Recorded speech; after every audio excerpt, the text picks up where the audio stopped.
ZEE5 ಇರುವಾಗ ನೀವು ನಿಮ್ಮ ನೆಚ್ಚಿನ ಶೋಗಳನ್ನ ಎಂದಿಗೂ ಮಿಸ್ ಮಾಡಿಕೊಳ್ಳುವುದಿಲ್ಲ. ಅದು ಸಂಪೂರ್ಣ ಉಚಿತವಾಗಿ.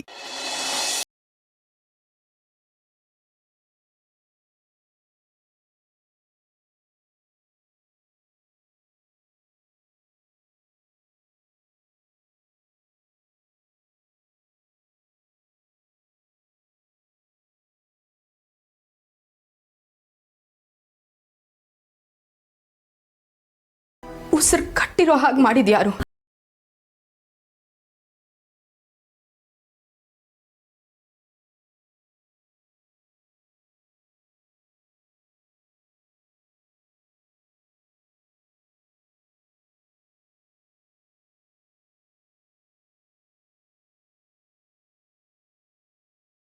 ಗೌಡ್ರಿಗೆ ಒಂದು ಮಾತು ಹೇಳಬೇಕು.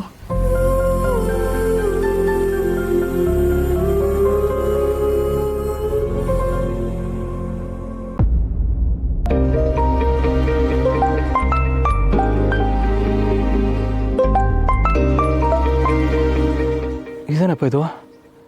ತುಂಬ ದಿನಗಳಾದ್ಮೇಲೆ ಮೇಡಮ್ ಅವರು ಗೌಡ್ರ ನಂಬರ್ ಕಾಲ್ ಮಾಡ್ತವ್ರೆ.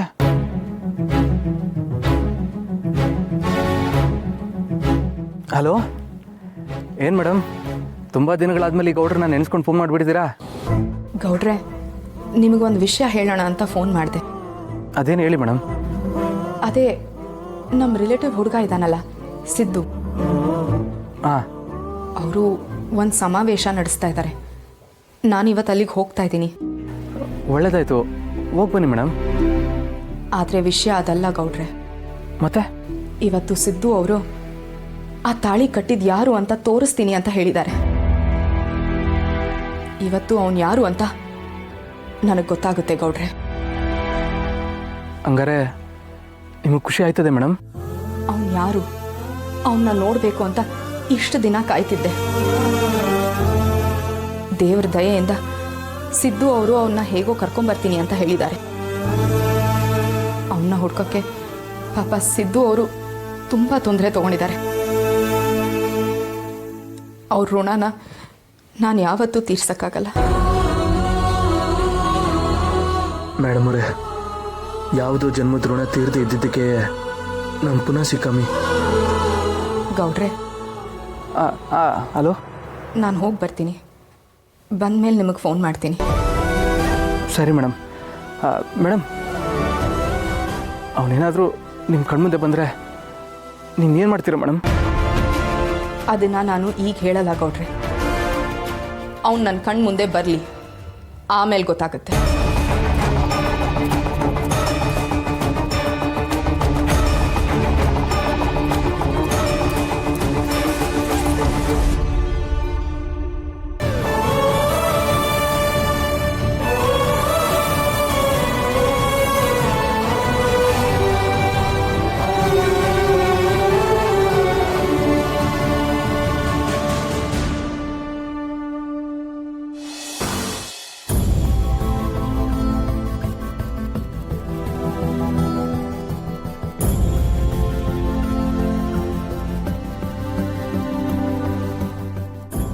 ಮಾವ, ನಿಮ್ಗೆ ಅಕ್ಕಿ ರೊಟ್ಟಿ ಅಂದರೆ ಎಷ್ಟಿಷ್ಟ ಅಂತ ನನಗೆ ಚೆನ್ನಾಗಿ ಗೊತ್ತು. ನೀವು ಎಷ್ಟು ತಿಂತೀರಾ ಅಂತಲೂ ಗೊತ್ತು. ಅಂಥದ್ರಲ್ಲಿ ಒಂದು ರೊಟ್ಟಿನೂ ಸರಿಯಾಗಿ ತಿಂದೆ ಹಾಗೆ ಬಂದ್ಬಿಟ್ರಿ.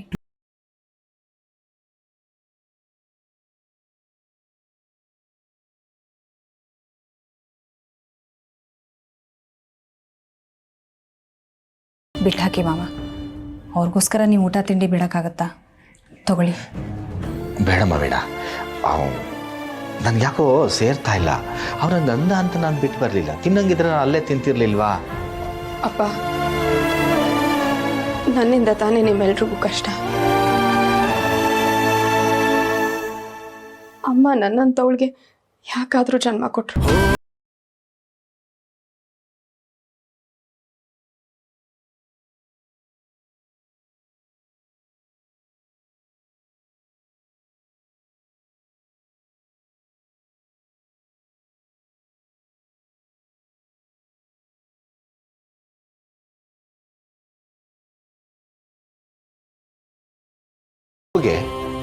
ನೀನ್ ಶಿಕ್ಷೆ ಅನುಭವಿಸೋದಾಗಿದೆ.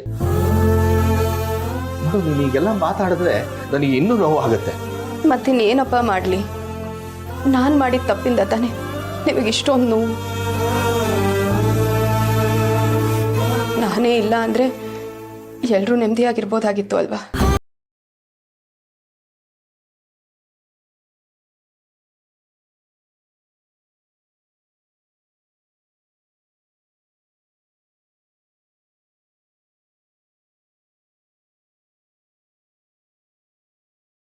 ನೊಂದಿರೋ ಮನಸ್ಸುಗಳನ್ನ ಮತ್ತಷ್ಟು ನೋಯಿಸ್ಬೇಡ.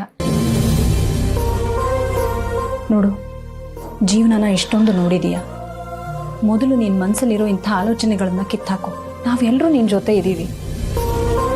ನಿಮ್ಮ ಅಣ್ಣ ಹೇಗೆ ಅಂತ ನನಗಿಂತ ಚೆನ್ನಾಗಿ ನಿನಗೆ ಗೊತ್ತು. ಅವ್ರ ಮಾತುಗಳಿಗೆಲ್ಲ ತಲೆ ಕೆಡಿಸ್ಕೋಬೇಡ. ಹೌದು ಮಗಳೇ, ದಯವಿಟ್ಟು ಹೀಗೆಲ್ಲ ಮಾತಾಡಬೇಡ. ನಿನ್ನನ್ನು ಮಗಳ ಪಡೆಯೋದಕ್ಕೆ ನಾವು ಎಷ್ಟು ಜನ್ಮದ ಪುಣ್ಯ ಮಾಡಿದ್ವು ಏನೋ. ನೋಡಮ್ಮ, ಆ ಭಗವಂತ ನಮಗೆ ಕಷ್ಟ ಕೊಟ್ಟು ಪರೀಕ್ಷೆ ಮಾಡ್ತಾನಂತೆ. ಅದನ್ನು ಎದುರಿಸಿ ನಿಂತಾಗ ಅವನು ನಮ್ಮ ಜೊತೆ ಬರ್ತಾನಂತೆ. ಧೈರ್ಯಗೆಡಬೇಡ ಮಗಳೇ, ಧೈರ್ಯಗೆಡಬೇಡ. ಮಾವ, ನಾವೆಲ್ಲರೂ ಈ ವಿಚಾರನ ಮಾತಾಡೋದನ್ನೇ ನಿಲ್ಲಿಸ್ಬಿಡೋಣ. ಏನೋ ಆಗೋಗಿದೆ, ಅದಕ್ಕೆ ಮುಂದೇನು ಮಾಡಬೇಕು ಅನ್ನೋದನ್ನ ನಾವೆಲ್ಲರೂ ಯೋಚನೆ ಮಾಡೋಣ.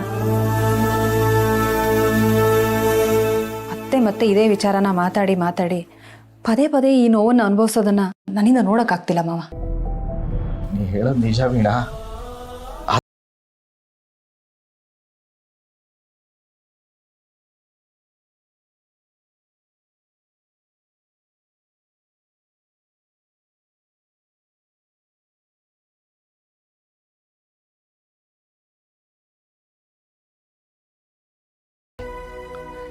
ಈ ಮಾತು ಕೇಳಿ ತುಂಬಾ ನೊಂದ್ಕೊಂಡ್ಬಿಡ್ತಾ ಇದ್ಲು ವೀಣಾ. ಇತ್ತೀಚೆಗೆ ನನಗೆ ಅನ್ನಿಸ್ತಿದೆ, ಹೆಂಡತಿ ಬೇಕಾದ್ರೆ ಗಂಡನ್ ಕಳ್ಕೊಂಡು ಬದುಕ್ಬಿಡ್ಬೋದು, ಆದರೆ ಗಂಡನ್ಗೆ ಹೆಂಡತಿ ಕಳ್ಕೊಂಡು ಬದುಕೋದು ಕಷ್ಟ ಆಗ್ಬಿಡುತ್ತಮ್ಮ. ಮಾವ, ಯಾಕೆ ಹೀಗೆಲ್ಲ ಮಾತಾಡ್ತೀರಾ? ನಾವೆಲ್ಲ ನಿಮ್ಮ ಜೊತೆ ಇದ್ದೀವಿ ತಾನೆ. ನೀವು ಹೀಗೆಲ್ಲ ಮಾತಾಡಿ ನಾವು ಹೊರಗಿನವರೇನೋ ಅನ್ಸೋ ಥರ ನಡ್ಕೋತಾ ಇದ್ದೀರಾ. ಹಾಗಲ್ಲಮ್ಮ, ನನ್ನ ಮಕ್ಕಳಂದಿದ್ದಕ್ಕೆ ನಿಮಗೆಲ್ಲ ಯಾಕೆ ಕಷ್ಟ ಕೊಡಲಿ? ಅವನು ಮಾತಾಡಿದ್ರಲ್ಲಿ ಏನು ತಪ್ಪಿಲ್ಲ. ಅವನು ಹೇಳಿ ಸರಿಯಾಗೇ ಇದೆ. ಅವನಂಗೆ ಮಾತಾಡಿ ನನ್ನ ಕಣ್ ತೆರೆಸ್ತಾ. ಏನಪ್ಪ ಹೇಳ್ತಿದ್ಯಾ? ಅಣ್ಣ ಅಷ್ಟೊಂದೆಲ್ಲ ಮಾತಾಡಿದ್ದು ಸರಿಯಾಗಿ ಮಾತಾಡಿದಾನೆ ಅಂತ ಹೇಳ್ತಿದ್ಯಾ? ಹೌದು ಮಗಳೇ, ನಾವು ನಿನ್ನ ಬಗ್ಗೆ ಯೋಚನೆ ಮಾಡಬೇಕಿತ್ತು. ಅದನ್ನ ಬಿಟ್ಟು ಬೇರೆ ಯೋಚನೆ ಮಾಡೋದು ತಪ್ಪಲ್ವಾ? ನಿನ್ನ ಕುತ್ತಿಗೆಯಲ್ಲಿ ತಾಳಿ ಇದೆ ಅಂತ ಗೊತ್ತಾದ ತಕ್ಷಣ ಕಟ್ತವನು ಯಾರು ಅಂತ ಹುಡ್ಕೋ ಪ್ರಯತ್ನ ಮಾಡಬೇಕಿತ್ತಲ್ವಾ? ಆದ್ರೆ ನಾನು ದೇವ್ರ ದಾರಿ ತೋರಿಸ್ತಾನೆ ಅಂತ ಸುಮ್ಮನೆ ಇದ್ದೆ. ನಾವು ಹೊರಟು ನಿಂತ್ರೆ ತಾನೇ ದೇವ್ರ ದಾರಿ ತೋರಿಸೋದು. ZEE5 ಆಪ್ ಡೌನ್ಲೋಡ್ ಮಾಡಿ ಎಲ್ಲಾ ಸಂಚಿಕೆಗಳನ್ನು ಸಂಪೂರ್ಣ ಉಚಿತವಾಗಿ ನೋಡಿ.